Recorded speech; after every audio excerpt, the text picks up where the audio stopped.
যুক্তরাজ্যে বসবাসকারী লাখো বাংলাদেশি বংশোদ্ভূত ব্রিটিশ নাগরিকদের মধ্যে বাড়ছে ভয় ও অনিশ্চয়তা। একটি নতুন মানবাধিকার রিপোর্টে বলা হয়েছে, বাংলাদেশি বংশোদ্ভূত অনেকেই যে কোনো সময় নাগরিকত্ব হারানোর ঝুঁকিতে পড়তে পারেন, এমনকি যারা কখনো বাংলাদেশে বসবাসই করেননি। এই শঙ্কায় আজ প্রশ্ন উঠেছে, যুক্তরাজ্যে বাংলাদেশিদের নাগরিকত্ব কি আর নিরাপদ আছে?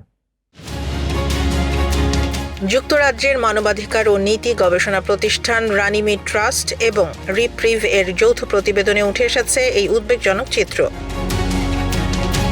প্রতিবেদন অনুযায়ী যুক্তরাজ্যের প্রায় ৯০ লাখ মানুষ, অর্থাৎ দেশটির মোট জনসংখ্যার প্রায় ১৩% আইনগতভাবেই নাগরিকত্ব হারানোর ঝুঁকিতে রয়েছেন।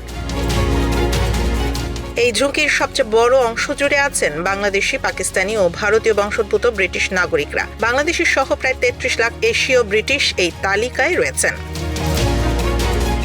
বর্তমান আইনে যুক্তরাজ্যের স্বরাষ্ট্রমন্ত্রী চাইলে কোনো ব্রিটিশ নাগরিকের নাগরিকত্ব বাতিল করতে পারেন যদি সরকার মনে করে তিনি অন্য কোনো দেশের নাগরিকত্ব পাওয়ার যোগ্য। এক্ষেত্রে সংশ্লিষ্ট ব্যক্তি কখনো সেই দেশে বসবাস করেছেন কিনা, নিজেকে সে দেশের নাগরিক মনে করেন কিনা তা বিবেচনার বাধ্যবাধকতা নেই।